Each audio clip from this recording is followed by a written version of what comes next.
So ఒక మామూలు మధ్యతరగతి అబ్బాయి కానీ అమ్మాయి కానీ సక్సెస్ఫుల్ బిజినెస్ ఎంటర్‌ప్రెన్యూర్ అవ్వాలి అంటే ఒక 3 థింగ్స్ చెప్పగలరా? నాకు 16, 17 సంవత్సరాల నుంచి నేను ఏదో ఒకటి చెయ్యాలి అనే నాకు ఆ కళ లేకపోయినుంటే నాలో ఆ కోరిక కానీ లేదంటే ఆ మోటివేషన్ కానీ రాదు ఎవరికైనా కానీ. సో దానివల్లనే నేను ఇప్పుడు హై మోటివేషన్తోనే ఉండేవాడిని.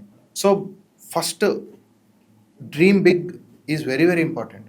సెకండ్, మనం కలలు కంటాం, చాలా పెద్ద కలలు కంటాం. నేను రేపు ప్రైమ్ మినిస్టర్ ఆఫ్ ఇండియా అవ్వాలనుకుని ఇటు కూర్చొని రోజు టిఫిన్ తినుకుంటా, లంచ్ చేసుకుంటా, పండుకొని తిరుక్కుంటా ఉంటే అవ్వదు కదా. ఆ ఏదైతే బిగ్ డ్రీమ్ ఉందో ఆ బిగ్ డ్రీమ్ని అచీవ్ చేయడం అటు వన్ గో అవ్వదు.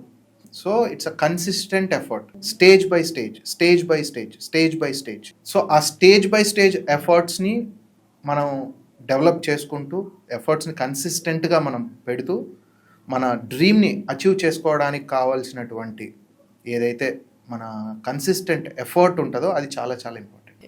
Then third, the execution part. Execution పార్ట్లో మనం ఎంత రియాలిటీని ఎంత అర్థం చేసుకుంటామో మన సక్సెస్ అంత డిపెండ్ అవుతుంది. సో మన ఏదైతే ఎఫర్ట్స్ ఉన్నాయో ఆ ఎఫర్ట్స్ పెట్టేటప్పుడు మనకు ఆ రియాలిటీ అనేది చెక్ అవసరం. మన reality check is very very important ఆ ఎగ్జిక్యూషన్ టైంలో.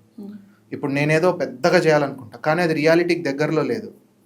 మనం ఎంత బ్యూటిఫుల్ ప్రోడక్ట్ ఇచ్చినా కూడా యాక్సెప్టెన్స్ రాదు. కరెక్ట్. సో ఆ రియాలిటీ చెక్ అనేది చాలా చాలా ఇంపార్టెంట్.